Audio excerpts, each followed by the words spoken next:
গাড়ি ছুটে চললো। অ্যাকচুয়ালি খুবই আর্লি মর্নিং আমরা বেরোলাম বলে আর লাস্ট মুহূর্তে ডোডোর জন্য এত কিছু প্যাকিং থাকে যে বাড়ি থেকে খুব একটা হেভি ব্রেকফাস্ট করার সময় পেলাম না। একটু ব্রেড আর অল্প একটু কফি খেয়েই দুজনে স্টার্ট করে দিলাম। কিছু দূর যাওয়ার পর রাজ আমাকে বলল যে ওর ভীষণ খিদে পেয়ে গিয়েছে। আমারও অল্প অল্প খিদে পাচ্ছিল, তো সেই জন্যই গাড়িতে যে স্ন্যাক্স ছিল দুজনে মিলে বার করে সেটা খাওয়া শুরু করে দিলাম। আর এদিকে ডোডোর তো গাড়িতে ওঠার সাথে সাথেই ঘুমিয়ে পড়ল। প্রায় 2 আর 20 মিনিট মতো টানা ড্রাইভ করে আমরা পৌঁছে গেলাম আমাদের ফার্স্ট পয়েন্টে।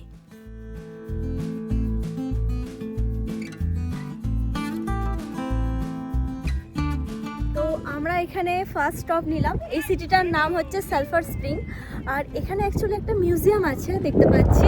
তো এটা গুগল থেকে সার্চ করে আমাদের এই দাদা প্রণবদা এটাকে বার করেছিল আর কি, বললো এখানে আমরা ফার্স্ট স্টপ নেবো আর এখানে আমরা চা আর স্ন্যাক্স কিছু বাড়ি থেকে নিয়ে যাচ্ছি, তো সেগুলো এখানে সবাই মিলে মিট করে খাওয়া দাওয়া হবে, তারপর আবার স্টার্ট করব। তো এই যে দেখো এটা হচ্ছে মিউজিয়ামটা।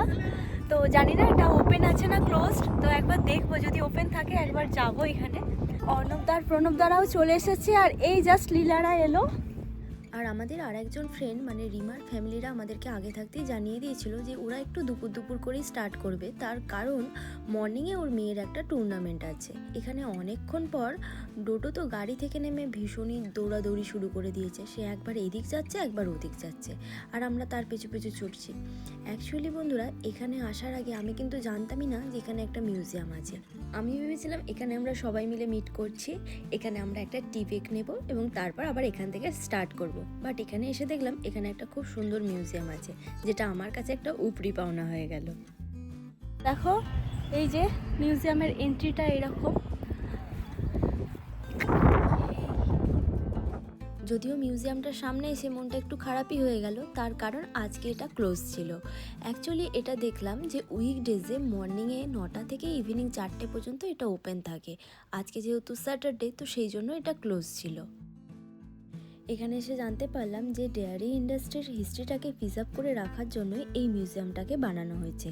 আর এর ভিতরে অ্যাকচুয়ালি গাইডেড ট্যুরও করা হয়। নেক্সট জেনারেশনের এই ডেয়ারি ইন্ডাস্ট্রির প্রতি ইন্টারেস্টটাকে গ্রো করার জন্য এবং তাদের ডেয়ারি এডুকেশনে শিক্ষিত করার জন্যই এই মিউজিয়ামটাকে তৈরি করা হয়েছিল। এরপর আমরা সবাই মিলে এখানে কিছুটা সময় কাটিয়ে অ্যাকচুয়ালি পার্কিং এরিয়ায় চলে এলাম চা খাবার জন্য। আমি আর জয়া বাড়ি থেকে চা করে নিয়ে গিয়েছিলাম আর মলি আর লীলা এরা বাড়ি থেকে কিছু স্ন্যাক্স আর বিস্কিট নিয়ে গিয়েছিল। এটা তোমার চা? ও আচ্ছা। আর এখানে আমার ফ্রেন্ড জয়াকে দেখছো, ও অ্যাকচুয়ালি একটু আপসেট হয়ে গিয়েছিল, তার কারণ ও সকালবেলা উঠে সকলের জন্য এলাইচি চা বানিয়েছিল, কিন্তু গাড়িতে তার অর্ধেকটা পড়ে গিয়েছিল, তো সেই জন্যই ওর মনটা একটু খারাপ হয়ে গিয়েছিল অ্যাকচুয়ালি। তো এখানে আমাদের বেশ ছোটোখাটো একটা চা পার্টি হয়ে গেল।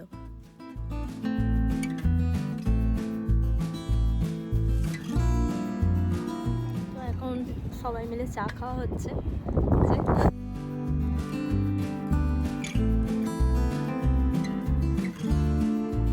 এখানে চাটা খেয়ে অনেক ফটো তুলে এখন আমরা আমাদের নেক্সট পয়েন্টের দিকে যাচ্ছি। এটা মেবি 1 ঘন্টার উপরে আছে নেক্সট পয়েন্ট।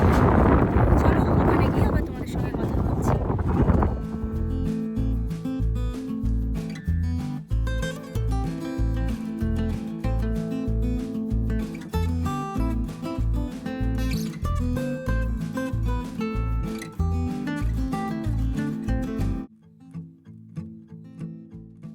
এরপর আমরা সকলে মিলে স্টার্ট করে দিলাম, আমরা চললাম আমাদের নেক্সট পয়েন্টের উদ্দেশ্যে। তো চলো বন্ধুরা, এই ব্লগটা এখানেই শেষ করলাম। খুব তাড়াতাড়ি তোমাদের সঙ্গে দেখা হচ্ছে নেক্সট ব্লগে তোমাদেরকে ঘুরিয়ে দেখাবো যে এরপর আমরা কোথায় গিয়েছিলাম। সেই নেক্সট ব্লগটা দেখার জন্য তোমরা কিন্তু সকলে সাথে থেকো, পাশে থেকো।